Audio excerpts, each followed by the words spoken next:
Hello everyone, कैसे हैं आप सब। आई होप सब अच्छे हैं और अपने एग्ज़ाम की तैयारी बहुत अच्छे से कर रहे हैं। देन आज हमारा जो नेक्स्ट चैप्टर है this is the project planning and formation.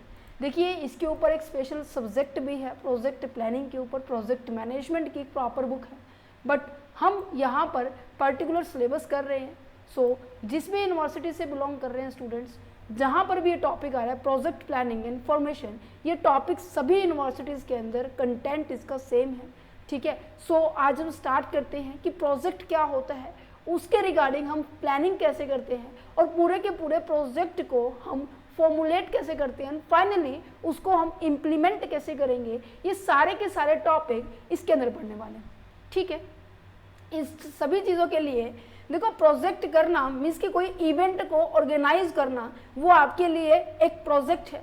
उस इवेंट के अंदर आपको काफ़ी सारी एक्टिविटीज़ करनी पड़ेगी, आपको टाइम भी मैनेज करना पड़ेगा, आपको ये भी देखना पड़ेगा कि प्रोग्रेसिवनेस से चल रहा है या नहीं चल रहा है, या फिर हमें ये भी देखना पड़ेगा कि जो हमारे बीच में रिलेशंस है, मीन्स कि जो बीच में जो टीम मेंबर है उस पर्टिकुलर प्रोजेक्ट को काम कंप्लीट होने में उनके साथ हमारा रिलेशनशिप कैसा है। ओवरऑल कहने का मतलब ये है कि हमें हर पर्सपेक्टिव से इस प्रोजेक्ट को कंप्लीट करना होगा, और ये करवाने के लिए, इस प्रोजेक्ट को सक्सेस बनाने के लिए कौन हमें लीड करेगा, एक पर्सन लीड करेगा जिसे हम कहेंगे मैनेजर। इस टॉपिक में, इस चैप्टर के अंदर हम ये भी टॉपिक डिस्कस करेंगे कि प्रोजेक्ट मैनेजमेंट क्या होता है और प्रोजेक्ट प्लानिंग क्या होती है। इन सब के ऊपर हमारी एक पूरा ये लेक्चर रहने वाला है। सो ध्यान से सुनना, ये आप सभी स्टूडेंट्स के लिए जो भी यहाँ पर आए हैं इस लेक्चर के अंदर। सो जहाँ अगर आप इस लेक्चर को देखेंगे तो उम्मीद करूँगी कि आपको सब टॉपिक क्लियर हो जाएंगे वन बाय वन। ठीक है, मैं आपको एक एग्जाम्पल दे रही हूँ। एग्जाम्पल क्या है हमारा कि मान लीजिए आपको आपकी बर्थडे पार्टी सेलिब्रेट करनी है। ठीक है, बर्थडे पार्टी सेलिब्रेट करने के लिए, या फिर मैं कहूँ कि आपको अपने मम्मी पापा की एनिवर्सरी सेलिब्रेट करनी है, कुछ भी इवेंट सेलिब्रेट करना है। ठीक है, मैंने आपको बर्थडे पार्टी का एग्जाम्पल दिया, आपको बर्थडे पार्टी करनी है। ठीक है, इस बर्थडे पार्टी को ऑर्गेनाइज करने के लिए आपने कहा ठीक है बर्थडे पार्टी मना लेंगे। अब ऐसे कहने से तो बर्थडे पार्टी नहीं बनेगी। इन सभी चीज़ों के लिए मुझे क्या करना पड़ेगा, वन बाय वन सभी स्टेप्स की ओर बढ़ना पड़ेगा। जैसे कि मेरा जो बर्थडे है वो कब का है, सबसे पहले तो मुझे मेरी वो डेट देखनी होगी। ऑब्वियस सी बात है, मैंने कहा मेरा जो बर्थडे है 1 अप्रैल का है। ठीक है, अच्छा 1 अप्रैल को है। सो इससे पहले ही हमें क्या करनी पड़ेगी, सारी की सारी प्लानिंग करनी पड़ेगी। क्यों करनी पड़ेगी कि जो 1 अप्रैल को जो इवेंट होने वाला है, इस इवेंट को हर एक एक्टिविटी अच्छे तरीके से, इस इवेंट को परफॉर्म करने के लिए आप जो भी एक्टिविटीज़ करने वाले हैं वो एक्टिविटी सही टाइम पे सभी तरीके से हो जाए, इस चीज़ों के लिए प्लान करेंगे, है ना। अच्छा, मैंने कहा कि ठीक है मेरा 1 तारीख को बर्थडे है। अच्छा 1 तारीख को बर्थडे है तो मुझे केक भी काटना है, मुझे जो गेस्ट आने वाले हैं उनकी लिस्ट बनानी पड़ेगी। अच्छा, मुझे साथ में क्या मैं केक के लिए ऑफर करूंगी, नहीं, मुझे और भी जो भी फूड आइटम्स जो जिनको मैं उनको सर्व करने वाली हूँ मेरे गेस्ट को, और जिनसे मेरी पार्टी और अच्छी हो जाने वाली है, वो मैं डिसाइड करूँगी कि मीन्स की मेन्यू डिसाइड करने वाली हूँ मैं। ठीक है, कि मेरे को क्या क्या मंगवाना है, फास्ट फूड में क्या मंगवाना है या खाने में क्या मंगवाना है, ब्रेकफास्ट है, लंच है, किस टाइम पे हम क्या करने वाले हैं, हमारी ये खाना को सर्व करने वाली है, इसकी टाइमिंग भी सेट होने वाली है। साथ साथ हर एक इवेंट की टाइमिंग हम सेट करेंगे, पहली बात। अच्छा, उस इवेंट में क्या चीज़ परफॉर्म होने वाली है, क्या एक्टिविटी हम करने वाले हैं, कि डांस कब करना है। मान लीजिए हम जैसे इंडिया के अंदर मोस्ट ऑफ क्या होता है, बर्थडे वाले दिन पहले के टाइम में, इवन बहुत से घरों में अभी भी होता होगा कि सुबह कीर्तन करवा देते हैं। ठीक है, दिन में हम नॉर्मली डांस पार्टी कर लेते हैं, शाम को हमारा केक कटता है। अब ये टाइमिंग सेट की है, कीर्तन में जो बुलावा भेजते हैं कि हाँ आज हमारे घर कीर्तन है, लड़के का जन्मदिन है, ये गुड़िया का जन्मदिन है, इस पर्टिकुलर चीज़ के लिए हमने किस को हमने इनविटेशन देना है, ये हर एक चीज़ को मुझे क्या करना पड़ेगा, प्लान करना पड़ेगा। और इसके साथ साथ हमें उन फैक्टर्स को भी देखना है जो हमारे अनकंट्रोल में होते हैं, मीन्स कि ऐसे फैक्टर जो कि हमारी बर्थडे पार्टी को क्या कर सकता है, बर्थडे पार्टी को मिसमैनेज कर सकता है। जैसे कि बारिश का मौसम हो जाए एकदम से, मैं कह रही हूँ कि 1 जुलाई को मेरा बर्थडे है, सो उस टाइम पे बारिश तो ज़्यादा आती है, या फिर मैं कहूँ कि यहाँ पर टेक्निकल इशू आ जाए, कि डीजे में प्रॉब्लम आ जाए, आपका डीजे नहीं चल रहा तो आपकी जो डांस था वो नहीं हो पाएगा इस टाइमिंग में। सो इन सभी हर्डल्स, जो भी हर्डल्स आने वाले, जो भी प्रॉब्लम्स आने वाली है, इनको सॉर्ट आउट करने के लिए भी एक प्रॉपर क्या होना चाहिए, आपके पास सॉल्यूशन होना चाहिए, एक रिजोल्यूशन का पॉइंट होना चाहिए। क्लियर है? सो हमने इस पर्टिकुलर एक पूरा प्रोजेक्ट है, बर्थडे पार्टी क्या है मेरी, ये पूरा प्रोजेक्ट है। इस प्रोजेक्ट को परफॉर्म करने के लिए मुझे क्या करना पड़ेगा, मुझे मेरी एक टीम बनानी पड़ेगी। इस टीम में मैं सभी व्यक्तियों को क्या करने वाली हूँ, मेरे ऑब्जेक्टिव के बारे में एक्सप्लेन करने वाली हूँ, तभी तो सारे के सारे पर्सन इस बर्थडे पार्टी के लिए क्या करने वाले हैं, अपने आप को डिवोट करने वाले हैं, अपने आप का पूरा 100% देने वाले हैं। हाँ, मुझे बर्थडे पार्टी के लिए घर तो डेकोरेशन करना रह गया, घर भी डेकोरेशन करना है, मीन्स की जो जो चीज़ें एसेंशियल्स है, जो जो कमोडिटीज़ हमारे लिए एसेंशियल्स है, जो भी हमें गुड्स एंड सर्विसेज चाहिए, उन सब के लिए हम क्या करने वाले हैं, हम एक लिस्ट बनाने वाले कि इस टाइमिंग पे ये होने वाला है, इस टाइमिंग पे ये होने वाला है, और सभी टीम मेंबर्स को उनकी रिस्पॉन्सिबिलिटी सौंप देंगे। पहले इनके बीच में काम बांट देंगे कि हाँ, तुझे खाने का काम संभालना है, एक को डेकोरेशन का काम संभालना है, एक को डीजे का अरेंजमेंट करनी है, एक को गेस्ट की जो लिस्ट बनाई उनको इनवाइट करना है। फिर नेक्स्ट आ जाता है, लास्ट में इन सबको ऑर्गेनाइज करने वाला एक पर्सन होता है, उसे कहेंगे हम मैनेजर। क्लियर है? ये जो प्रोजेक्ट होता है ना, एक स्पेसिफिक टाइम के लिए होते हैं। अब देखो, बर्थडे पार्टी है, 1 तारीख की है, क्या हम 2 तारीख को भी यही एज इट इज प्लान करेंगे? नहीं ना, 2 तारीख को कुछ और प्लान होगा। हर एक प्रोजेक्ट जो है दूसरे प्रोजेक्ट से हमेशा डिफरेंट होता है। क्यों? क्योंकि सबका नेचर अलग अलग है। मैंने कहा कि अब 15 तारीख से मेरे एग्जाम स्टार्ट है, तो 15 तारीख से एग्जाम स्टार्ट है तो मुझे सब उसके लिए अलग अलग चीज़ें करनी पड़ेगी। अब आप ये कहेंगे कि मैम एग्जाम के लिए तो हमें क्या करना होगा, हमें अपना कंटेंट तैयार करना होगा, हमें कितने लेसन प्रिपेयर करने हैं, इंपॉर्टेंट क्वेश्चन कौन कौन से हैं, इतनी देर में मुझे इतना चैप्टर करना है, अगर नहीं हो रहा तो मैं क्या इसका इतनी देर में अगर नहीं हमने अचीव किया, कि मैंने कहा कि मैंने एक दिन में 6 लेसन करने थे, अगर वो नहीं हो रहे तो उसको ओवरकम करने के लिए नेक्स्ट डे की स्ट्रेटेजी क्या रहने वाली है।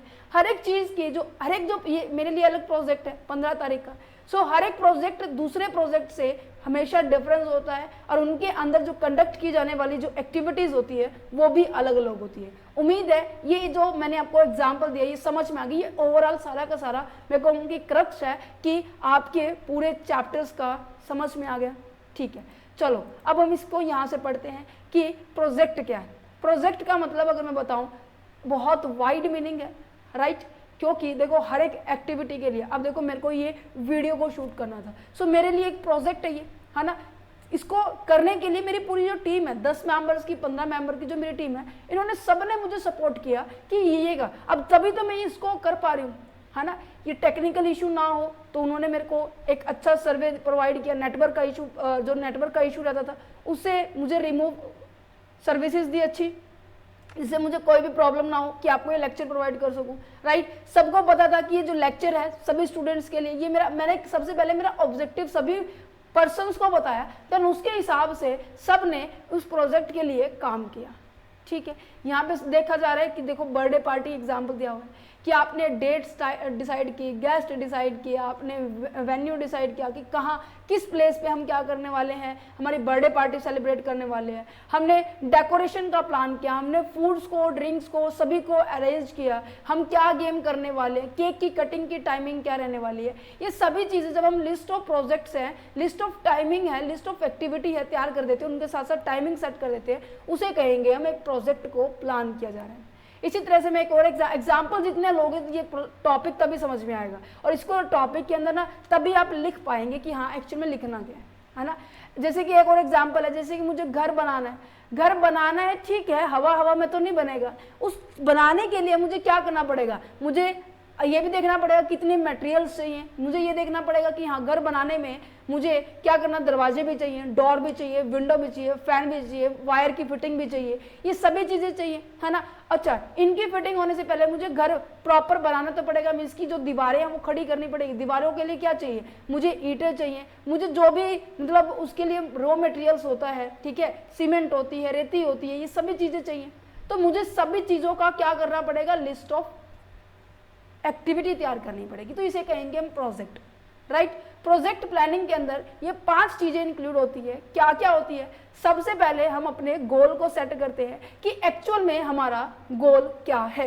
हम क्लैरिफाई करते हैं, डिफाइन करते हैं जो प्रोजेक्ट हम सेट करने वाले हैं उसका मेन ऑब्जेक्टिव क्या है। अब हमारे एग्जाम्पल में बर्थडे पार्टी है, होम कंस्ट्रक्शंस है, सो घर बनाना है, बर्थडे पार्टी ऑर्गेनाइज करनी है, ये हमारा मेन एम है। देन उसके हिसाब से हम क्या करेंगे, इस पूरे बड़े टास्क को हमने क्या कर दिया, छोटे छोटे पार्ट में मैंने इसको बायफर्केट कर दिया कि सबको क्या की है, सबको उनकी रिस्पॉन्सिबिलिटी, अलग अलग पर्सन को उनकी रिस्पॉन्सिबिलिटी क्या कर दी है, सौंप दिया। मीन्स कि सबको अपना अपना काम दे दिया है जी। ये क्वेश्चन है एग्जाम के पॉइंट ऑफ व्यू से इंपॉर्टेंट है कि वर्क ब्रेक डाउन सिस्टम क्या होता है, कि काम को तोड़ा कैसे जाता है और फिर उसके हिसाब से रिस्पॉन्सिबिलिटी हम कैसे असाइन करते हैं, इनके बारे में, राइट। फिर आ जाता है हमने टास्क को आउटलाइन किया, ठीक है, ब्रेक डाउन कर दिया उस प्रोजेक्ट को छोटे छोटे पार्ट्स में, ठीक है, और मैनेजेबल टास्क में कि सभी पर्सन उस पर्टिकुलर पॉइंट के लिए रिस्पॉन्सिबल होंगे, वो खुद अपने आप को मैनेज करेंगे और इनको सबको मैनेज करने के लिए एक हेड होने वाला है, ठीक है। देन अच्छा मैंने ये तो बता दिया कि किसको ये काम करना है, इसको ये काम करना है, इसको जो भी हमने काम डिसाइड किया, डेकोरेशन का काम डिसाइड किया, हमने गेस्ट की लिस्ट बनाने के लिए कहा, अच्छा ठीक है, पर हमें उस चीज़ के लिए रिसोर्सेज भी तो चाहिए ना। हर एक काम को करने के लिए हमारे पास रिसोर्सेज होने जरूरी होते ना, चाहे वो आपके मॉनेटरी रिसोर्सेज है, चाहे वो आपके नॉन मॉनेटरी रिसोर्सेज है, चाहे आपकी मैं बात करूँ ह्यूमन रिसोर्सेज है। अब देखो इस मैनेजर के लिए कहा इसको घर बनाना है, बिल्डिंग बनानी है, सो इसे बनाने वाला मिस्त्री भी चाहिए और उसके साथ साथ 10 से 15 मजदूर भी चाहिए, लेबर भी चाहिए। ये तो होगी है ह्यूमन रिसोर्स, राइट। अगर मैं कहूँ इनका मैं क्या करूँ, जब तक मेरे पास मटेरियल ही नहीं होगा, मेरे पास ईंटें नहीं होगी, मेरे पास सीमेंट नहीं होगी, बजरी नहीं होगी, ये सारी चीज़ें नहीं होगी, इवन इनके इक्विपमेंट भी नहीं होंगे, राइट। और मैं कहूँ कि टेक्नोलॉजी के साथ साथ ये सारी की सारी चीज़ें ज़रूरत होगी ना, तो जिसको जो जो रिसोर्सेज की ज़रूरत है मैं उनको उनके हिसाब से एलोकेट कर दूंगी। एलोकेट का मतलब होता है बांट दूंगी। Determine the what resources are the needed, कौन से रिसोर्सेज हमें रिक्वायरमेंट है, टाइम, मनी एंड पीपल, क्या क्या चीज़ें ज़रूरत होती है, उन सबको उनके हिसाब से उनको दे दूंगी। क्लियर है, समझ में आ रहा है?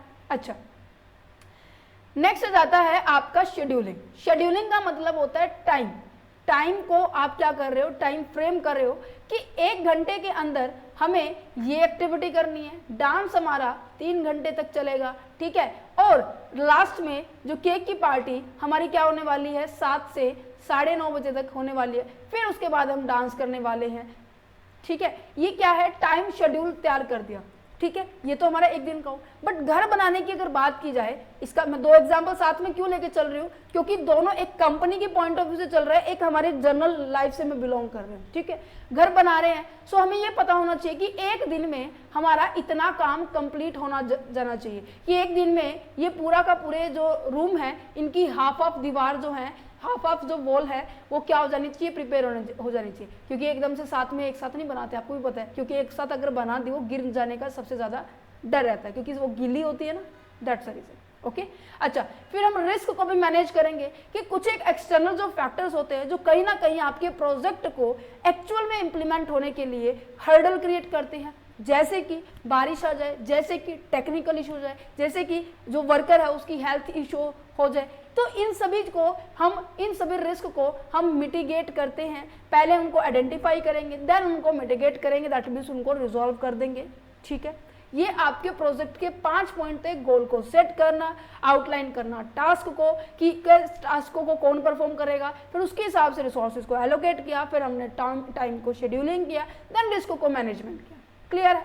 आई होप ये जो प्लानिंग प्रोजेक्ट का, ये जो प्रोजेक्ट प्लानिंग है, इसका मतलब समझ में आ गया होगा कि ये होता क्या है। क्लियर है, समझ में आ गया? चलो अब इसके की फीचर्स देख लेते हैं कि प्लानिंग करने का मेन मकसद क्या होता है।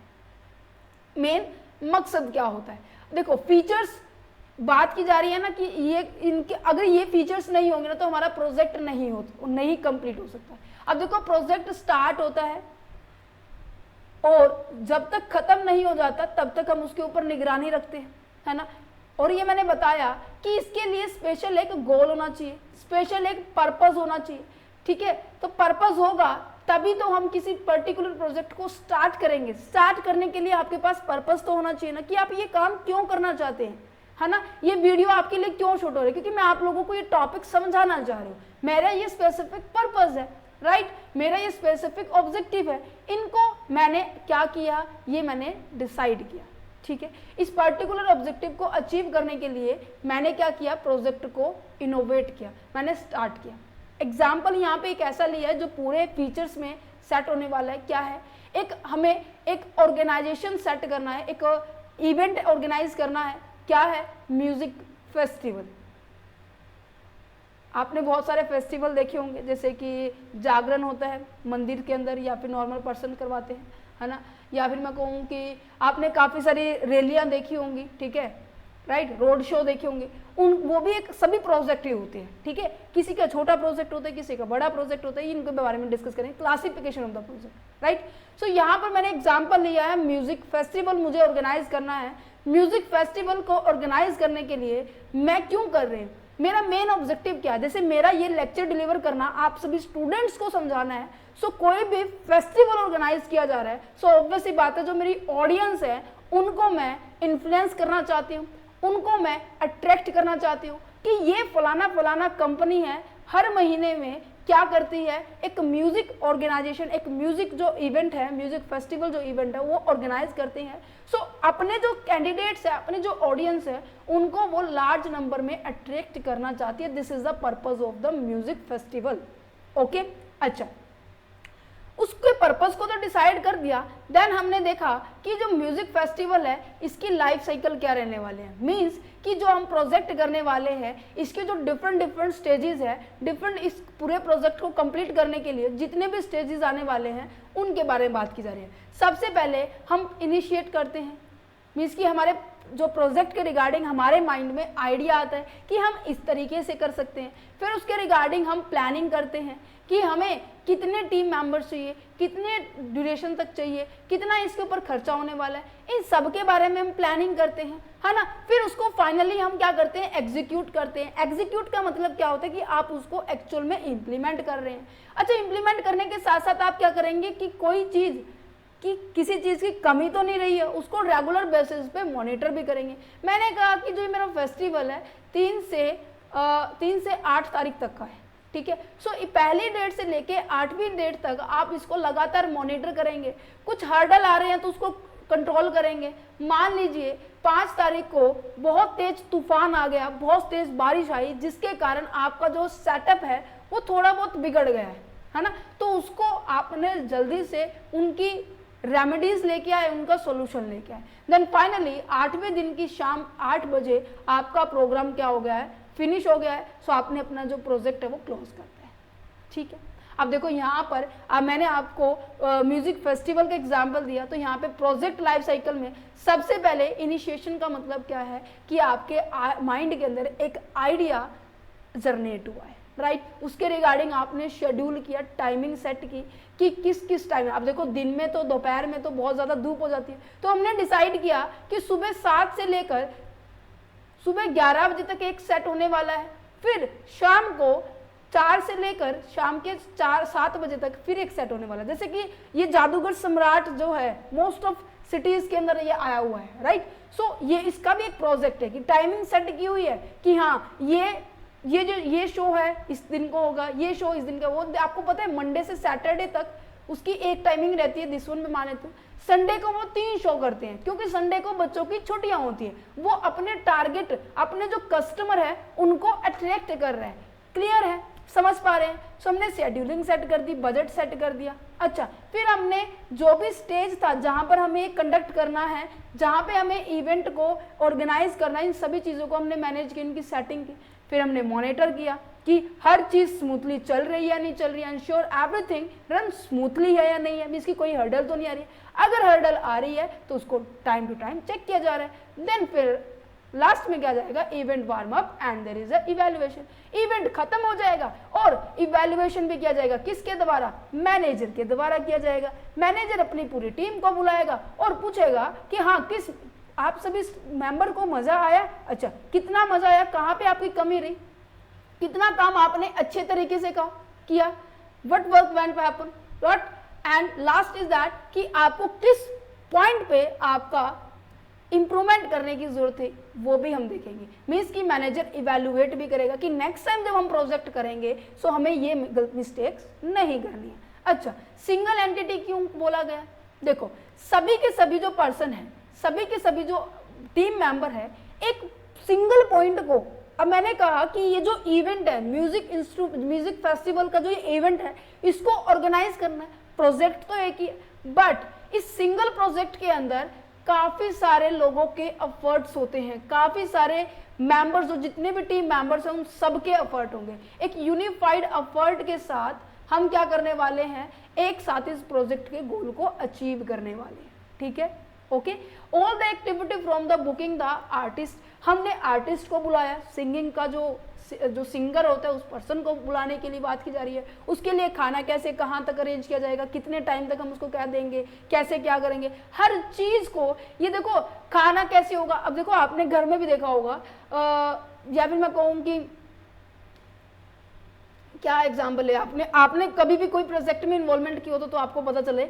इवन मेरे को लग रहा है कि इस उम्र तक आपने सबके घर में शादियां होंगी, बर्थडे पार्टी के एग्जाम्पल, ठीक है ना, तो सबको कोई ना कोई रिस्पॉन्सिबिलिटी मिली होगी। कोई स्कूटी लेके भाग रहा है, कोई सामान लेने, कोई कुछ लेके भाग रहा है, कोई सामान लेके नहीं जा रहा है, कोई घर को डेकोरेट कर रहा है, कोई पोछा झाड़ू लगा रहा है।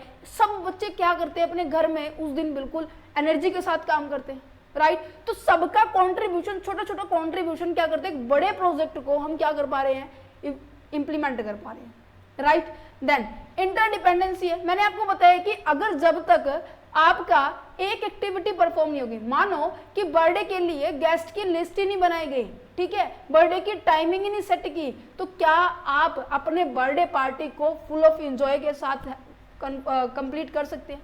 नहीं कर सकते। कुछ ना कुछ तो मिस्टेक होने वाले, क्योंकि हर एक चीज एक दूसरे के ऊपर निर्भर है। भाई जब तक केक नहीं लेके आएगा ये वाला पर्सन, क्या केक कट जाएगा? शाम की जो टाइमिंग हमने सेट करी 7 से 9:30 की टाइमिंग में, अगर आप केक ही नहीं लेके आए तो क्या केक की सेलिब्रेशन की जो टाइमिंग है वो अच्छे से इंप्लीमेंट होगी? नहीं होगी, क्योंकि केक ही नहीं है भाई। सो एक दूसरे के ऊपर सारे की सारी एक्टिविटी, डिफरेंट टास्क और जो एक्टिविटी है ये आपस में इंटरकनेक्टेड है, इंटरडिपेंडेंट है। क्लियर है? मीन्स कि एक कंप्लीट टास्क को कंप्लीट करने के लिए, एक सिंगल टास्क को कंप्लीट करने के लिए हमें एक दूसरे के ऊपर निर्भर होना पड़ेगा, तभी हम क्या कर सकते हैं, परफॉर्म कर सकते हैं। अब यहाँ पे जो म्यूजिक फेस्टिवल है वो परफॉर्म तभी होगा जब हमारी स्टेज हमने सेटअप की होगी। स्टेज जो होती है ना, स्टेज कंडक्ट करवाई हुई है, जहाँ पर जाकर जो सिंगर है, आर्टिस्ट है, वो जाएगा और अपने यहाँ जो परफॉर्मेंस देगा, वो नहीं होगी। तो अगर मैंने कहा कि स्टेज तो आ गई है, माइक नहीं है, आर्टिस्ट भी है, माइक नहीं है, तो क्या वो अपनी परफॉर्मेंस अच्छे से देगा? नहीं दे पाएगा। मैंने कहा स्टेज भी है, माइक भी, बट आर्टिस्ट नहीं है, वो उसने कैंसिल कर दिया, सो तब भी हमारी मीन्स की हर चीज एक दूसरे के ऊपर इंटरडिपेंडेंस है। ओके, अच्छा, मैं अब इंटरडिपेंडेंस है तो क्या ये टीम वर्क है? क्या ये टीम वर्क है? सभी व्यक्ति मिले हुए हैं, कौन क्या काम करने वाला, सभी का टीम काम है, राइट। अच्छा, कंज्यूमर स्पेसिफिक क्यों कहा गया है? एक प्रोजेक्ट में कंज्यूमर कहीं ना कहीं मैं कहूंगी मेरी ऑडियंस है। अब आप सभी मेरी ऑडियंस है जिसके लिए मैं ये वीडियो बना रही हूँ, राइट। सो मेरे लिए आप ऑडियंस है, मैं आपके इंटरेस्ट को देखूंगी, आपके इंटरेस्ट के हिसाब से ही मैं क्या करने वाली हूँ, ये पर्टिकुलर लेक्चर हो रहा है, ठीक है। मैं आपको कहती हूँ कि जिस भी प्रोजेक्ट के रिगार्डिंग आपको नीड है वीडियो, जिस भी कंटेंट के रिगार्डिंग वीडियो चाहिए आपको, मैं कहती हूँ आपके लिए कमेंट सेक्शन है। आपके लिए कमेंट सेक्शन, आपने कहा मैनेजमेंट अकाउंटिंग का सिलेबस करा दीजिए, हमने वो भी करवा दिया। आपने कहा ऑडिटिंग का करा दीजिए, हमने वो भी करवाया। आपने कहा सप्लाई चेन मैनेजमेंट का करा दिया, हमने वो भी किया। आपने कहा जीएसटी का करवा दीजिए मैम, हमने वो भी किया। अब एक और डिमांड चल रही है, पता है, बच्चे कह रहे हैं मैम कॉर्पोरेट अकाउंटिंग का भी स्टार्ट करवा दीजिए। तो हमारी जो नेक्स्ट थीम होगी वो कॉर्पोरेट अकाउंटिंग की। अब मेरे जो टारगेट कस्टमर रहने वाले वो कौन है? कॉर्पोरेट अकाउंटिंग के, बीकॉम क्लासेस के हैं, राइट। सो यहाँ पे समझ पा रहे हो, तो कंज्यूमर बहुत ज्यादा स्पेसिफिक होते हैं किसी प्रोजेक्ट को एक्चुअल में इंप्लीमेंट होने के लिए। द प्रोजेक्ट आर ऑफरली tailored to meet the specific need and the requirement of the client and the end users, right. जो एंड यूजर्स है उसके लिए ये बहुत ज्यादा जरूरी होते हैं। यहाँ पे ना मैंने एक और एग्जाम्पल है, जो भी अब म्यूजिक फेस्टिवल किन के लिए होगा? अब जिनको म्यूजिक पसंद ही नहीं है, क्या उनके लिए है? नहीं। जिनको म्यूजिक पसंद है वो ज्यादा सुनना पसंद करते हैं। आपको पता है, मोस्ट ऑफ मैंने बच्चे देखे क्लास के अंदर, वो गाने सुनते सुनते काम करने में इतने एफिशिएंट है, उनका मतलब कंसंट्रेशन लेवल देखो कैसा है कि वो गाने साथ साथ सुन रहे हैं, म्यूजिक चल रहा है, साथ साथ वो पढ़ाई भी कर रहे हैं, क्वेश्चन को सोल्व कर रहे हैं। मैं ट्यूशन पे देखती हूँ बच्चों को कि वो साथ साथ में मतलब कुछ कुछ गुनगुनाते रहते हैं और अपना क्वेश्चन करते रहते हैं, बड़ा अच्छा टैलेंट है ना। तो मैं इसकी वो म्यूजिक लवर कहूंगी मैं उनको, कहीं ना कहीं वो हर चीज को अच्छे तरीके से परफॉर्म करने में बिल्कुल एफिशिएंट है। ओके, सो यहाँ पर हम अपने जो भी काम कर रहे हैं वो कस्टमर को टारगेट करके ही करेंगे। अच्छा, यहाँ पर तो ये आ गया समझ में। इसके अकॉर्डिंग एक और मैंने एग्जांपल लिखा हुआ है, किसी कंपनी ने सॉफ्टवेयर डेवलप करवाया। सॉफ्टवेयर डेवलप करना एक क्लाइंट है और उसके लिए ये सॉफ्टवेयर डेवलप करना, कस्टमाइज उसके अकॉर्डिंग करना, ये एक प्रोजेक्ट किसके लिए, उस कंपनी के लिए जो सॉफ्टवेयर बनाती है। सो स्पेसिफिक कस्टमर है, उसने अपने हिसाब से कहा, राइट। अच्छा, नेक्स्ट जाता है कि रिस्क एंड अनसर्टेनिटी, हमें हर चीज को देख के चलना है। अब ये थोड़ी ना होता है कि हाँ, अब ये कहते हैं ना कि कोई भी काम ऐसा नहीं होता कि हाँ हम गए और हो चुका है, नहीं, कुछ ना कुछ हर्डल जरूर आती है। मैंने कहा कि मुझे कोर्ट के अंदर काम था, कोर्ट में मुझे डॉक्यूमेंट बनवाने थे, ठीक है, मैं सब डॉक्यूमेंट लेके गई, पर वहां जाके देखा कि जो भीड़ इतनी लगी हुई है, या फिर मैं कहूँ उनका सर्वर ही नहीं चल रहा था, सो मेरे लिए हर्डल क्रिएट हो गया। सो इसी तरीके से जब भी कोई हम प्रोजेक्ट बनाते हैं वहां पर कोई ना कोई रिस्क कहूँ या कोई ना कोई ऐसी अनसर्टेनिटी होती है जिसको आप कंट्रोल नहीं कर सकते। अगर कर सकते हो आप थोड़ा बहुत रिड्यूस कर सकते हो, जैसे कि वेदर हो गया, बैड वेदर हो गया, टेक्निकल इशू हो गया, आर्टिस्ट ने ही कैंसिल कर दिया भाई फेस्टिवल में आने के लिए, जो म्यूजिक फेस्टिवल चल रहा है, राइट, समझ पा रहे हो। अच्छा, नेक्स्ट जाता है यूनिकनेस एंड द कॉम्प्लेक्सिटी। देखो हर एक जो प्रोजेक्ट होता है ना, हर एक इवेंट, हर एक दूसरे से ना डिफरेंट होता है। मैंने कहा कि मुझे सॉफ्टवेयर डेवलप करना है, ये एक प्रोजेक्ट है, मुझे पार्टी ऑर्गेनाइज करनी है, ये एक प्रोजेक्ट है, मुझे घर बनाना है, ये एक प्रोजेक्ट है। मीन्स कि हर प्रोजेक्ट में जितनी भी एक्टिविटीज होने वाली है, अब कभी भी प्रोजेक्ट होना बिना एक्टिविटीज के तो होगा ही नहीं। अब उस प्रोजेक्ट को परफॉर्म करने के लिए हमें एक्टिविटी चाहिए, हर प्रोजेक्ट के अंदर डिफरेंट डिफरेंट एक्टिविटी होगी, हर प्रोजेक्ट में कॉम्प्लेक्सिटी जो मैं कहूँ, हर प्रोजेक्ट में जो कठिनाई होगी परफॉर्म करने के लिए वो अलग अलग होगी, है ना। सबके लिए नॉलेज है वो अलग अलग चाहिए, समझ पा रहे हो। यूनिकनेस एंड द कॉम्प्लेक्सिटी की बात की जा रही है। Unique and the can vary in the complexity based on the various factors such as scope, scale, environment, different different factors है, राइट, समझ पा रहे हो। अच्छा, ये थी हमारी फीचर्स जो कि हमारे प्रोजेक्ट की थी। उम्मीद करेंगे कि आपको ये भी समझ में आ गई होगी, मीनिंग आपको समझ में आया तो आपको ये तो इजीली समझ में आ गई। जो एग्जाम्पल मैंने लिया है उस सब में फिट हो रहा था, सो आप एग्जाम के अंदर यही एज इट इज प्रेजेंटेशन देके आ सकते हैं। क्लियर है। अच्छा जी, क्लासिफिकेशन की गई है, classification of the project. Project की क्लासिफिकेशन है ना बच्चे, आपकी इन सभी पॉइंट से की गई है। अब देखो मैंने ये जो पॉइंट है ना, पता है क्या किया है, कुछ बुक्स के अंदर ये 2 ही 3 पॉइंट्स दिए हुए थे, ये 2-3 पॉइंट्स दिए हुए थे, कुछ बुक्स के अंदर इन तीनों का कॉम्बिनेशन था, कुछ में तो मैंने क्या किया, सभी को यहाँ पे इंक्लूड किया। जैसे भी आपकी बुक के अंदर लिखा हुआ है, जैसे भी आपका जो सब्जेक्ट का कंटेंट है उसके अंदर लिखा हुआ है, आप उनको देख सकते हैं। क्लासिफिकेशन कैसे की गई है प्रोजेक्ट की, वो देख लेते हैं। बेस्ड ऑन द पर्पस, देखो हर एक प्रोजेक्ट का पर्पस अलग होता है। मैंने आपको अभी बताया बर्थडे का पर्पस क्या है कि हमें इंजॉय करना है, पार्टी करनी है, दैट्स इट। अच्छा, कंस्ट्रक्शन का पर्पस क्या है कि हमें नया ऑफिस बिल्ड करना है, नया ऑफिस तैयार करना है, उसकी बात की जा रही है। आईटी प्रोजेक्ट की बात की जाए, उनको सॉफ्टवेयर क्या करना होता है, डेवलप करना होता है, हार्डवेयर डेवलप करना होता है, उनके लिए उनको अलग नॉलेज चाहिए। दैट मीन्स हर एक प्रोजेक्ट का जो पर्पस होता है ना वो अलग अलग होता है, और उन अलग अलग प्रोजेक्ट के लिए, अलग पर्पस के लिए हमें अलग अलग नॉलेज, स्किल इनकी जरूरत होती है, और अलग अलग एक्टिविटीज हमें परफॉर्म करनी पड़ती है। क्लियर है, समझ पा रहे हो। तो रिसर्च एंड डेवलपमेंट का जो प्रोजेक्ट है उसे एक न्यू फार्मास्यूटिकल्स जो ड्रग्स बनाना है, या फिर वो कुछ भी एनालिसिस कर रहा है, मार्केट में कस्टमर कैसे बढ़ रहे हैं, इस एग्जाम्पल के थ्रू ड्रग्स की आपको नया डेवलपिंग कर रहा है, सो उसके लिए वो प्रोजेक्ट है। कंस्ट्रक्शन के लिए बिल्डिंग बनाना प्रोजेक्ट है, आईटी के लिए सॉफ्टवेयर हार्डवेयर डेवलप करना है, समझ पा रहे। साइज की बात की जाए, साइज का मतलब क्या होता है कि जो आपका जो प्रोजेक्ट है ना उसका साइज कैसा है, बड़ा है, छोटा है, बहुत बड़ा है, मीडियम है, कैसा है। बट इस साइज के अकॉर्डिंग आपको अगर अपना प्रोजेक्ट कंप्लीट कर लेना तो आपको ये देखने होंगे कि आपके पास रिसोर्सेज कैसे हैं, ठीक है, आपको कितनी ड्यूरेशन तक ये काम कंप्लीट करना है, आप कितने एरिया तक, मीन्स कि आपका जो स्कोप है वो डिसाइड होगा। अच्छा, आपके पास कितनी पावर है ये भी तो डिफाइन होगी। अब जितना छोटा प्रोजेक्ट होगा ये तीनों चीजें आपको थोड़ी थोड़ी चाहिए। अगर आपका मीडियम प्रोजेक्ट है तो आपको इनका मॉडरेट लेवल चाहिए। अगर मैं कहूं कि आपका लार्ज प्रोजेक्ट है तो आपको बहुत बड़े लेवल पर, लार्ज लेवल पर आपको इन रिसोर्सेज की, ड्यूरेशंस की, आपको स्कोप्स की रिक्वायरमेंट होगी। राइट, समझ पा रहे हैं? जैसे कि एक कंपनी को ब्राउजर्स क्या करने हैं, डिजाइन करने हैं, या फिर मैं कहूँ एक मुझे मेरे जो ये ऑफिस बना है इसके साथ साथ मुझे एक और ऑफिस बनाना है जो कि 1-2 महीना लग जाएगा उस काम को करने के लिए। ठीक है, मैं कह रही हूँ कि मुझे घर बनाना है, ठीक है, कंस्ट्रक्ट करना है। घर बनाना तो भाई 1 साल तो आराम से मिनिमम लग जाते हैं। राइट, इन्होंने एयरपोर्ट का एग्जाम्पल लिया, समझ पा रहे हो? तो साइज के अकॉर्डिंग हमारा प्रोजेक्ट होता है। अच्छा, based on the complexity. Complexity का मतलब होता है कि जो आपकी जो टास्क है, आपकी जो रिस्पॉन्सिबिलिटी, रिस्क है, जो आपकी रिस्पॉन्सिबिलिटी है, आप किसके ऊपर डिपेंड करते हो, उनके बारे में बात की जा रही है। दैट मीन्स कि जो आपका जो प्रोजेक्ट है वो कैसा है, उसमें ज़्यादा हर्डल तो नहीं है, मुश्किल तो नहीं है। मैंने कहा कि आपको जीरोक्स करवा के लेके आनी है।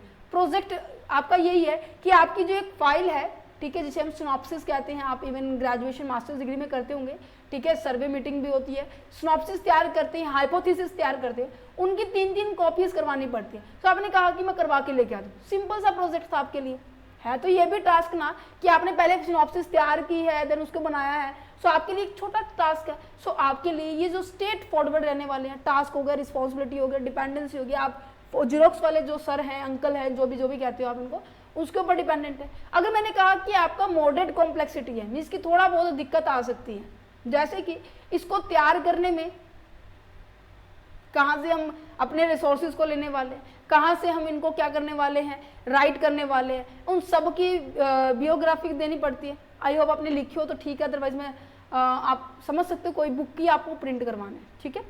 अच्छा, कोई हाई कॉम्प्लेक्सिटी है, अब इस बुक को मुझे पब्लिश करवाना है। पब्लिश करवाना कोई ऐसे ही हलवा थोड़ी ना है ना। पब्लिश करवाने के लिए आपको क्या करना पड़ेगा, बहुत सारी पहले तो इसको क्रॉस चेक करवाना पड़ेगा, किसी की आपने कॉपीराइट तो नहीं कर रखी, दैट मीन्स आपने कोई यही एज इट इज कोई दूसरी को, मेरे पास ये जैसे बुक है, मेरे पास ये जो बुक है, ये जो नोटबुक है, मैंने इसी को उठाया, उस कॉपी में दूसरे में पेस्ट कर दिया, कॉपी करके पेस्ट किया। सो क्या होगा, कहीं ना कहीं कॉपीराइट इशू आ जाएगा। सो ये देखा जाता है सबसे ज़्यादा इसमें डिफिकल्टीज वाले टास्क में आते हैं, क्योंकि कॉम्प्लेक्सिटी ज़्यादा है। सो आपकी जो रिस्पॉन्सिबिलिटी होगी, आपका जो रिस्क होगा, आपका जो टास्क होगा, वो बहुत बड़े लेवल पे होगा। Right, okay. ड्यूरेशन की बात, ये तो सिंपल सा है, short term, medium term and long term project होता है, ठीक है, जिसके लिए बहुत कम टाइम लगे, फ्यू मंथ्स लगे। जैसे मैंने कहा कि मेरे को लेक्चर डिलीवर करना है, ये मेरे लिए प्रोजेक्ट है, ये मेरे लिए कुछ 1 घंटे का काम है। राइट, आपके लिए, मेरे यूट्यूब के लिए मेरा 2 घंटे का काम है। अच्छा, ट्यूशन के लिए मेरा 8 घंटे का काम है। मेरे ऑफिस वर्क के लिए मेरे बाकी के बच्चे 4-5 घंटे जो भी मैं वहाँ पे देती हूँ। राइट, ये मेरे छोटे छोटे टास्क है। अगर मैं मीडियम टर्म की बात करूँ कि मुझे एक नया ऑफिस और बनाना है, मुझे एक नया ऑफिस और जनरेट करना है, तो वहाँ पे कुछ महीने लग सकते हैं। कोई लार्ज प्रोजेक्ट है, सो वहाँ पे क्या हो सकता है कि जैसे गवर्नमेंट क्या करती है, हाईवेज बनाती है, कंस्ट्रक्ट करती है हाईवे, सो काफ़ी रोड बनाना है ना, कुछ काफ़ी सालों का काम होता है। अच्छा, जियोग्राफिकल लोकेशन के बेस पे तो लोकल प्रोजेक्ट होता है, मीन्स कि विद इन ही अपने रीजनल एरिया की बात की जा रही है। विद इन मतलब मेरे पास जो है, मैंने कहा कि मेरे बगल में ही, मेरे इस ऑफिस के जो साइड में जो प्लेस खाली है, वहाँ पर मुझे मेरी क्या करना है, ऑफिस बनाना है। सो ये लोकल प्रोजेक्ट है। अगर मैं कहूँ कि मेरे को दिल्ली से मुझे हरियाणा के अंदर मुझे अपना प्रोजेक्ट बनाना है, सो वो क्या कहूँगी मैं, रीजनल प्रोजेक्ट कहूँगी, जहाँ पर अपना जो रीजन है कहीं ना कहीं थोड़ा सा बॉर्ड एरिया में जा रहा है, स्पैनिंग हो रहा है, इसकी फैल रहा है हमारा एरिया, ठीक है। नेशनल प्रोजेक्ट की बात कहूँ, मैंने कहा कि मैं एंटायर कंट्री के अंदर, मीन्स कि मैं नेशनल लेवल तक मैं क्या करने वाली हूँ, अपने ऑफिस की सेटअप करने वाली, अपने ब्रांचेस को बनाने वाली हूँ, तो उसमें थोड़ा सा और ज़्यादा टाइम लगने वाला है। राइट, लोकेशन की बात की जा रही है बस, ठीक है। इंटरनेशनल प्रोजेक्ट की बात की जाए, मीन्स कि आप दूसरे देशों के साथ भी कनेक्ट होना चाह रहे हो, ठीक है, ग्लोबली क्या करना चाह रहे हो, अपने जो वर्क के बारे में आप एक्सप्लेन करना चाह रहे हो, ठीक है। अच्छा, स्टेक होल्डर्स की बात की जाए, प्रोजेक्ट जरूरी नहीं है कि आप केवल इंटरनली मेंबर ही यूज करें, आप एक्सटर्नल मेंबर्स भी यूज कर सकते हैं। जैसे कि मैं आपको कहूं कि आपका जो प्रोजेक्ट है, इस प्रोजेक्ट को कंप्लीट होने के लिए आपको केवल विद इन ऑर्गेनाइजेशन के मेंबर ही चाहिए।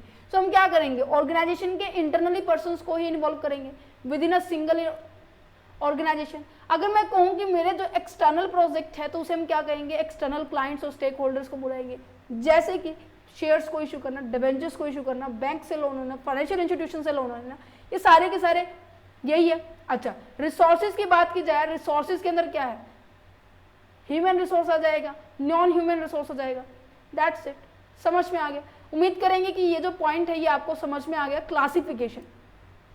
ठीक है जी, चलो अब आप बात कर लेते हैं आपके प्रोजेक्ट लाइफ साइकिल के ऊपर।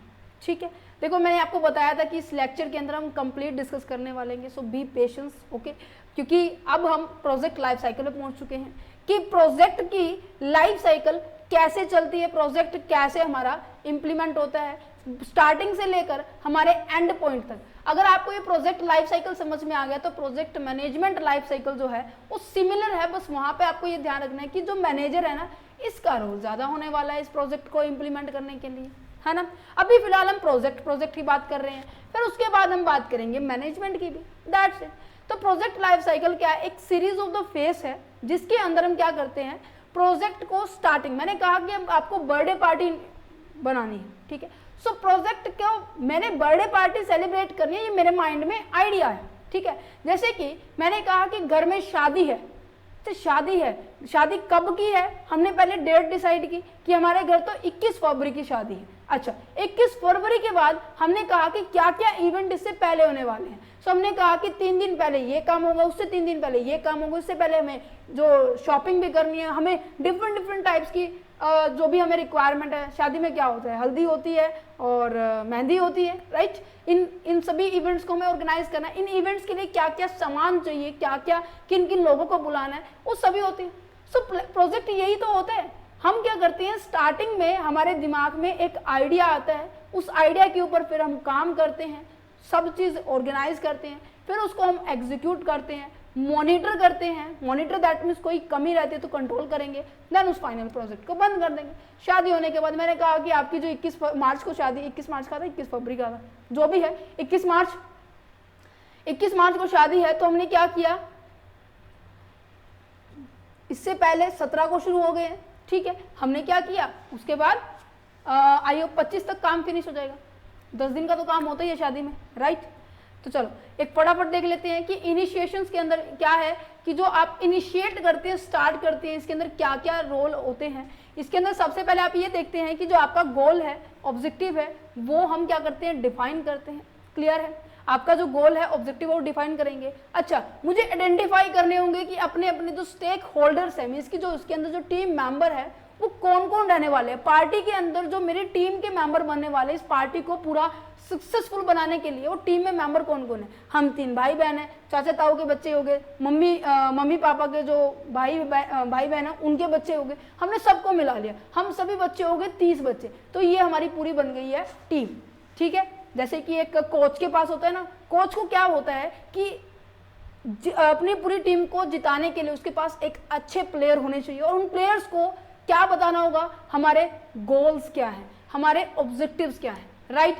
समझ पा रहे हो। अच्छा, conduct a feasibility study, that means कि आपको उन सभी एरियाज के बारे में स्टडी करना है, उन सभी एरियाज के बारे में स्टडी करना है जो कि आपके प्रोजेक्ट में इंपॉर्टेंट है, राइट। समझ पा रहे हो। अच्छा, फिर प्रोजेक्ट का चार्टर तैयार कर देंगे। चार्टर होता है कि कोड ऑफ कंडक्ट, कि हमें क्या करना है, हमें क्या नहीं करना है, इसके अंदर अंदर हम सब कुछ कर सकते हैं, इससे बाहर गए तो नहीं हो सकता। हमने कहा कि हम 20,000 तक का खर्चा कर देंगे बर्थडे पार्टी पे, ठीक है, 20,000 से ऊपर नहीं जाना, ठीक है, हमें शहर से बाहर नहीं जाना, कुछ भी शॉपिंग करना है हमें शहर के अंदर अंदर रहना। ये चार्टर होता है कहीं ना कहीं बर्थडे पार्टी का। इसी तरह से कंपनी में होता है, कंपनी में चार्टर क्या होता है, memorandum of association, article of association, जिसके अंदर सब कुछ लिखा होता है कि हमें ये करना है, हमें वो करना है, ये करना है, दैट्स इट। समझ पा रहे हैं। अभी आपके माइंड में फिलहाल आइडिया आया है, इस आइडिया को एग्जीक्यूट करने के लिए हमें प्लान करना पड़ेगा कि हमें क्या काम कैसे करना है, कितने टाइम में करना है, कितनी कॉस्ट आनी चाहिए, उसकी क्वालिटी क्या होनी चाहिए, इन सब के बारे में बात की जा रही है, राइट। तो यहाँ पे क्या करें कि प्लानिंग जो फेज है ना, वो क्या है, उसके अंदर डिटेल प्लानिंग होती है कि जो हमारा प्रोजेक्ट है, जो हमारे प्रोजेक्ट का ऑब्जेक्टिव है वो कंप्लीट हो जाए, कंस्ट्रेंट हो जाए, दैट मीन्स अचीव हो जाए, कितने, with in a time, with in a cost, with in a quality. Is it clear? समझ पा रहे हैं? ओके जी, तो देखो हमने क्या लिखा, प्रोजेक्ट को प्लान किया, हमने स्कोप को डिसाइड किया, हमने जो ड्यूटीज है उन सबको एक दूसरे के साथ ब्रेक डाउन कर दिया, ठीक है, ब्रेक डाउन कर दिया। जो भी हमारे काम था, मेरा इतना बड़ा प्रोजेक्ट था बर्थडे पार्टी, याद रखना, आई होप अब तो आप ये भूलेंगे नहीं, जब भी अपना बर्थडे बनाएंगे अब आपको याद रहेगा कि ये हमारा प्रोजेक्ट है, राइट। सो आपने जितना जिसको जो काम था वो तोड़ दिया, हमने बजट भी तैयार कर दिया, हमने टाइम भी शेड्यूल कर दिया, ठीक है, हमने रिसोर्सेज भी देख लिया, हमें क्वालिटी भी देख ली कि हाँ अच्छी क्वालिटी का केक लेके आना है, हमें सबके साथ हमने अपने टास्क को कम्युनिकेट करना पड़ेगा और जो भी रिस्क आने वाले हैं उनको मैनेज करना पड़ेगा। एग्जाम्पल पता है क्या चल रहा है इसके अंदर, जो नीचे एग्जाम्पल है यहाँ ऊपर से चल रहा है आपको, जो ना इस पीडीएफ के अंदर ना एग्जाम्पल आपको पूरे लिस्ट में सेम मिलेगा जो हम टॉपिक स्टार्ट कर रहे हैं। जैसे प्रोजेक्ट का एग्जाम्पल है, यहाँ पे मैंने फोन का एग्जाम्पल लिया, एप्लीकेशन का एग्जाम्पल लिया। क्या कहता है पता है ये कि for the mobile app project, हमारा ऊपर प्रोजेक्ट पता है क्या था, मोबाइल ऐप का था, ठीक है, ऊपर पढ़ लेना जो एग्जाम्पल था। इसके लिए हमने प्लानिंग किया कि जो हमारे जो सारे के सारे जो टास्क है, क्या क्या एक्टिविटीज की रिक्वायरमेंट है इस पर्टिकुलर ऐप को डेवलप करने के लिए, उसके लिए हमने क्या किया, एक टीम बनाई और टीम को उनके सबको उनके फंक्शंस, उनके टास्क, उनकी रिस्पॉन्सिबिलिटी सब हमने उनको डेलीगेट कर दी, मीन्स उनको दे दी। और साथ में हमने बजट भी बनाया कि हाँ इतने खर्चा होना चाहिए, इतना में हमें इसको सेल करना है इस एप्लीकेशन को, ऐप को। ओके, अच्छा, जो जिस पर्सन के लिए ये ऐप बनाया जा रहा है, अब देखो कैमरा सबको पता है, इवन मैं कहूँ कि व्हाट्सएप है, ठीक है, इंस्टा है, एफबी है, इन सब का रोल अलग अलग है, बट मोस्ट ऑफ सिमिलर ही काम करता है, बट थोड़ा बहुत इनकी फीचर्स अलग अलग होती है ना।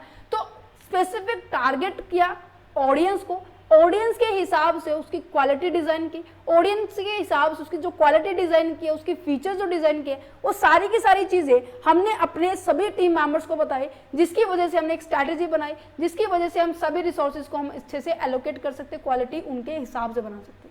क्लियर है? अच्छा, एग्जीक्यूशन का मतलब होता है कि फाइनली हम अब अपने प्रोजेक्ट को कैरी आउट कर रहे हैं। That's it. जो भी हमारा जो रिसोर्सेज थे हमने एलोकेट कर दिया, मैनेज कर दिया रिसोर्सेज को, ठीक है, टास्क को, एक्टिविटीज को हमने एग्जीक्यूट कर दिया, ठीक है। मैनेजर्स जो manage the project and stakeholder, जितने भी मेंबर्स थे टीम के अंदर, उन सबको मैनेज करना किसका काम है? मैनेजर का काम है। ये भी ध्यान रखना कि जो क्वालिटी है वो एश्योरेंस है, इसकी जिस तरह की क्वालिटी चाहिए थी ऑडियंस को, उसी तरह की क्वालिटी हमने आपको प्रोवाइड की। That's it. नेक्स्ट क्या रहता है? Monitor and control. Monitor and control का मतलब क्या है कि आप ट्रैक कर रहे हैं कि किसी भी तरह की प्रॉब्लम तो नहीं आ रही है, राइट? प्रॉब्लम तो नहीं आ रही है। अगर प्रॉब्लम आ रही है तो उसको किस तरीके से हम हैंडल करेंगे, इन सब के बारे में बात की जा रही है। ओके, अच्छा, क्लोजर। फाइनली जो प्रोजेक्ट है वो कंप्लीट होने जा रहा है। कंप्लीट हो गया हमारा प्रोजेक्ट, सारी की सारी एक्टिविटी कंप्लीट होने के बाद याद रखना मैनेजर इवैल्यूएट जरूर करेगा, विदाउट इवैल्यूएशन ये प्रोजेक्ट कंप्लीट नहीं होगा, राइट? सारे के सारे जो प्रोजेक्ट है वो डिलीवरेबल हो जाएंगे, मीन्स कि जो प्रोजेक्ट था हमने उसको डिलीवर कर दिया, जिसके लिए बनाया था वो हमने दे दिया। और बनाने के बाद हम जब मैंने क्या किया, इस जिस भी बच्चे का बर्थडे था, ठीक है, हमने उसको सेलिब्रेट किया। फाइनली उससे पूछा कि तुम्हारा बर्थडे ठीक रहा? हाँ, उसकी रिस्पॉन्स लेना है, उसका फॉर्मल एक्सेप्टेंस लेना कि हाँ कैसा रहा, मुझे बड़ा मजा आया, मेरे को ये करना, मैंने ये किया, मेरे को इतने गिफ्ट्स मिले, उसकी ये सारी एक्सेप्टेंस लेनी है, ठीक है। Then finally document lesson learn. हमें लेसन भी लर्न करना है कि इस प्रोजेक्ट से हमें क्या सीखने को मिला, कि हम मिलकर, वैसे मैं आपको वैसे ही बता देती हूँ, जब भी हम कोई काम करते हैं ना, तो अब अगर मैं कहूँ, मैंने बहुत बार अपनी यूनिवर्सिटीज़ के अंदर, अपने कॉलेज लाइफ के अंदर बहुत बार अपना इवेंट ऑर्गेनाइज किया है, और मैंने जो कहते हैं ना कि क्लास का CR है, वो मैंने भूमिका भी निभाई है। और वो बहुत अच्छे से भूमिका तब निभाती है जब आप अपनी टीम के साथ अच्छे से कोऑर्डिनेट करते हैं, राइट? तो उस चीज़ से मेरे को आज बहुत चीज़ सीखने को मिल रही है कि हाँ, अगर मैं पूरी पर्सन के साथ, पूरी टीम के साथ मिलकर काम करूँ ना, सो कहीं ना कहीं मैं अपना जो परफॉर्मेंस है, मैं अपना जो आउटकम है बहुत अच्छा दे सकती हूँ। अगर कहीं कमी रहती है ना, उसको इम्प्रूव करने की नेक्स्ट प्रोजेक्ट में हम कोशिश करते हैं। यही काम इसके अंदर भी है, ठीक है। Release the project resources and close the project contract. Finally हमारा प्रोजेक्ट खत्म हो, हमारी बर्थडे पार्टी हो गई है फिनिश। आई होप आपको ये कंसेप्ट जो है कंप्लीट समझ में आ गया होगा, और उम्मीद करते सबको बर्थडे पार्टी में केक भी मिल गया होगा, ठीक है। सो नेक्स्ट जो पार्ट होने वाला है इस चैप्टर का, वो होने वाला है आपका प्रोजेक्ट मैनेजमेंट के ऊपर। क्लियर है? क्योंकि मोस्ट ऑफ बातें इसकी सिमिलर है, बट वही बात है, इसकी जो फीचर्स है ना, ये जो फीचर्स मैंने लिखी हुई है, सिक्वेंशियल जो एक्टिविटी है पर्टिकुलर प्लान को करने के लिए, और ये जो एक है वर्क ब्लॉक डाउन स्ट्रक्चर्स और आपका लीनियर रिस्पॉन्सिबिलिटी चार्टर, ये आपकी इंपॉर्टेंट है। सो इनको भी हम करेंगे बट नेक्स्ट लेक्चर में। उम्मीद करते हैं जो सेशन आपको अच्छा लगा होगा, और अगर आपको ये PDF चाहिए तो आपको ₹9 पे ऑफ करने होंगे। टीम के साथ आप कांटेक्ट कर सकते हैं पर्टिकुलर इस PDF को लेने के लिए, ठीक है। वो आपको गाइडेंस कर देंगे कि कैसे आप इन PDFs को एक्सेस करते हैं। Okay, so all the very best for your exam. अगर सेशन अच्छा लगा प्लीज़ अपने सभी क्लासमेट्स के साथ, अपने पीयर्स के साथ इसको शेयर जरूर करना, कि सबको ये प्रोजेक्ट जो प्लानिंग है वो अच्छे से समझ में आ जाए और कोई दिक्कत ना हो, ठीक है। चलो।